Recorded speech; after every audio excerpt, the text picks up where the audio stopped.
కొందరు అమ్మమ్మ నాయనమ్మ ఇండ్లకు పోయినరు, ఇంకొందరు టూర్లు గుళ్ళు గోపురాలు తిరిగిండ్రు, కొందరు పట్నంలో కొన్ని రోజులు చుట్టాలింటికాడ కొన్ని రోజులు ఉండొచ్చిండ్రు.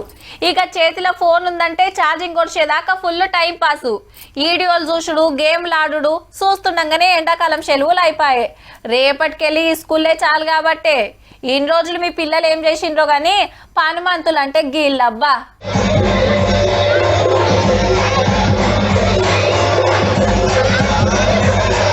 వరెవ్వా, 2 చేతులలో కట్టెలు పట్టి కత్తెర నాకు తిప్పుతున్నారులే. ఇప్పుడు ఇంకో తీర్లా, ఇటు చెల్లెమ్మలు అటు తమ్ముళ్ళు బొంగరం తిప్పినట్టే తిప్పుతున్నారు. గీ బుడ్డోడు చూడుండ్రి, నెత్తిమించెల్లి వెనుకకు ముందు తీస్తున్నాడు. పట్నం శివారు బండ్లగూడ జాగిర్ ఏరియా కిస్మత్ పూర్లా కర్రసాములా గిట్ల టాలెంట్ చూపిస్తున్నారు పోరలు. ఓ స్వచ్ఛంద సంఘపోళ్ళు ఎండాకాలం సెలవులల్లా 45 రోజులు పిల్లలకు ఫ్రీగా నేర్పించిండ్రట. పొద్దంతా ఫోన్లలో పొద్దెళ్ళ తీయకుండా దినాం టైం కు పోయిండ్రు, మంచిగా నేర్చుకొని ఆర్పార్ అయ్యిండ్రు. నిన్నటితోటి ట్రైనింగ్ కొడిస్తే ఇన్ని రోజులు ఏం నేర్చుకున్నారో అమ్మా నాయనలకు చూపిస్తుంటే చిన్న మురిపేం కాదు.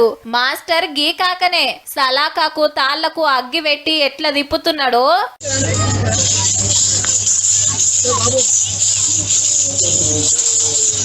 కర్రసాం అంటే వెనకటి కళ, పడనోళ్ళు అటాక్ చేస్తే కాపాడుకుంటానికి ఆసరయ్యేది. మీ పిల్లలకు సుతా గిసొంటి నేర్పితే మంచిది, ఆపతి టైంలో అక్కెరొస్తుండొచ్చు.